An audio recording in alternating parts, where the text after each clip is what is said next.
Hello, my name is Susanna Bratzler. I worked with my classmate Jason Umansky to produce this presentation about conduct disorder and oppositional defiant disorder in the classroom. According to the Mayo Clinic, oppositional defiant disorder is defined as a frequent and persistent pattern of anger, irritability, arguing, defiance, or vindictiveness toward authority figures. Symptoms assessed for official diagnosis are that it usually begins during preschool years and almost always before the age of 12. The behaviors cause significant impairment either in the family, at social activities, school, or work. The child must exhibit severe conflict with at least one non-sibling individual. Apparently, siblings are expected to treat each other badly. The symptoms must not be the result of another mental health problem like substance abuse, depression, or bipolar disorder. The symptoms must occur at least once a week for at least 6 months. ODD occurs in approximately 10% of the population, according to Dickinson.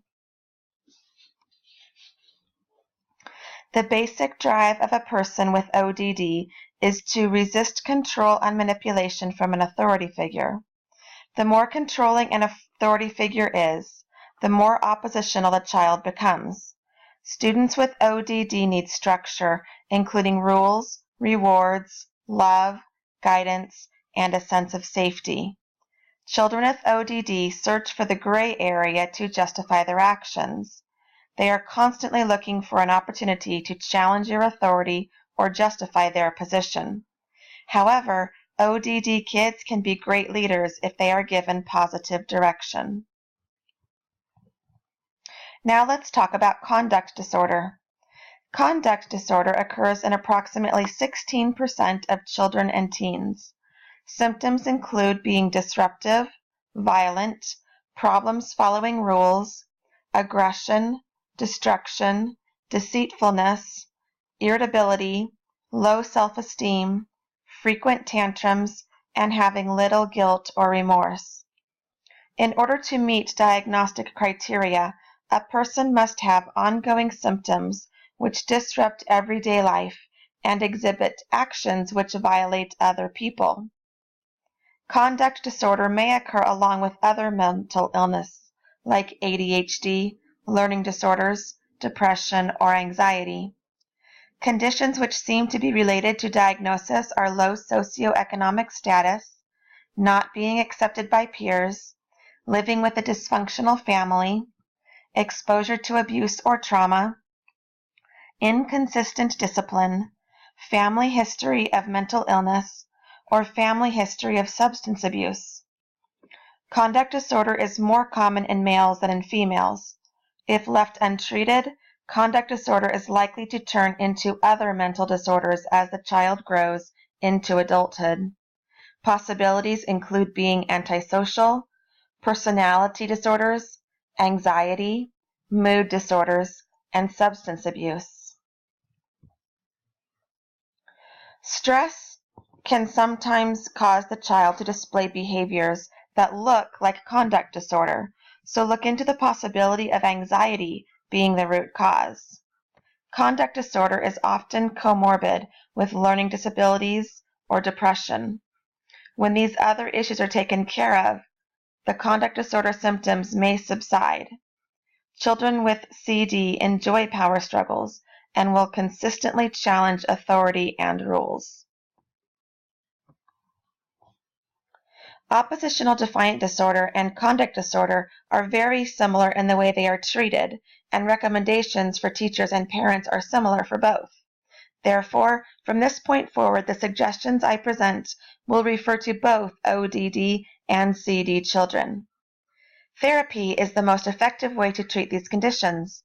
This includes therapy for the child, for the parent, and for the entire family. Medication is sometimes prescribed for mental illnesses which may coincide with ODD or CD. Now let's cover some of the techniques that we can use in the classroom to manage the behavior of our ODD and CD students. First of all, Communication with the child's parents is crucial to understanding the whole picture. It is also important to learn what techniques they've tried and what has worked and what hasn't. Continuing communication throughout the school year is helpful. The child may behave differently at home than at school.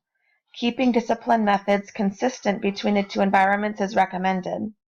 ODD and CD kids are unlikely to respond to the threat of punishment.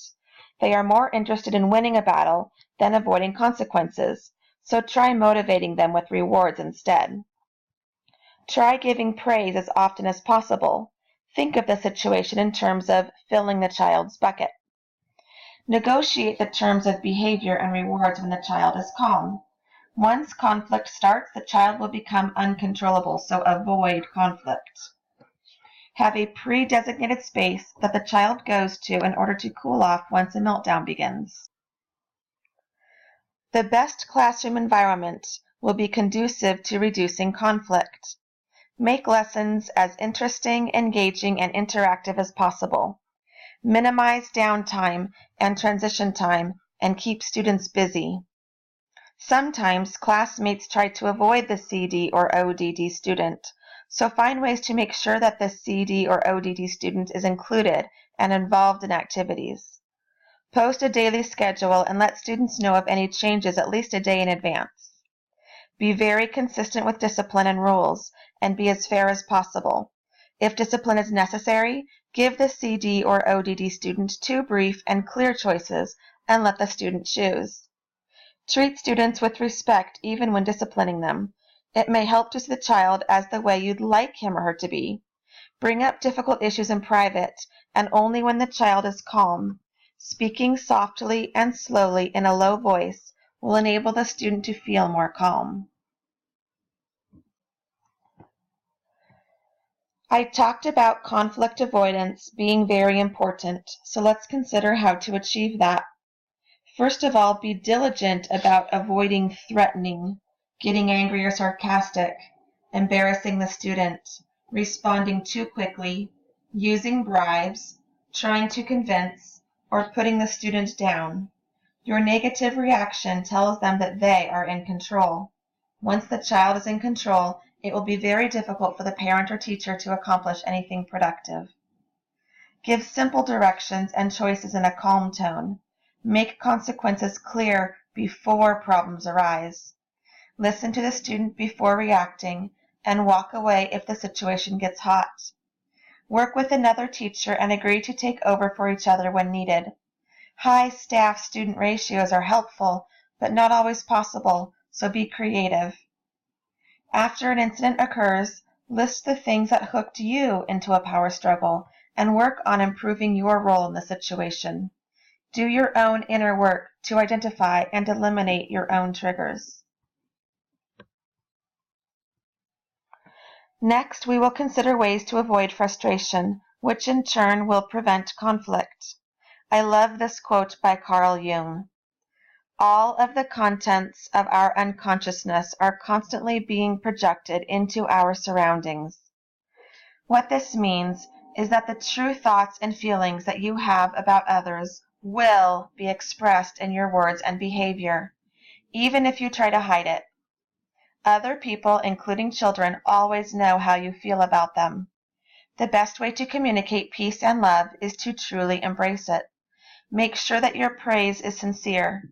Children know when you're praising them in an attempt to control them, to check praise off your list of things to do, or use it in a way that is not indicative of their effort and performance.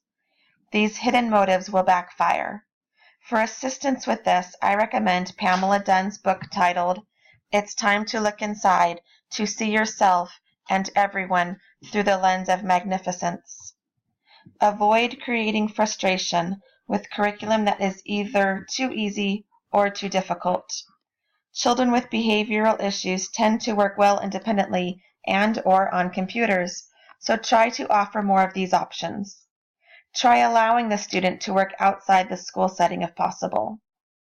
One way to elicit student support of acceptable behavior is to allow the class to set rules and schedules. The teacher can guide the class discussion with questions and what-ifs. This may seem scary at first, but students are amazingly capable of creating an environment conducive to learning. They will be more invested in the roles they help to create, and students are often harder on themselves than the teacher would be. Another way to avoid frustration is to use calm moments to teach social skills like conflict resolution, anger management, and genuine power. Try using fewer words or nonverbal communication. For example, quietly point to what you want or what you like with a smile. Here is a list of sources that I used for this presentation. I hope you found this information helpful and that you feel inspired to see the magnificence that every one of your students possesses.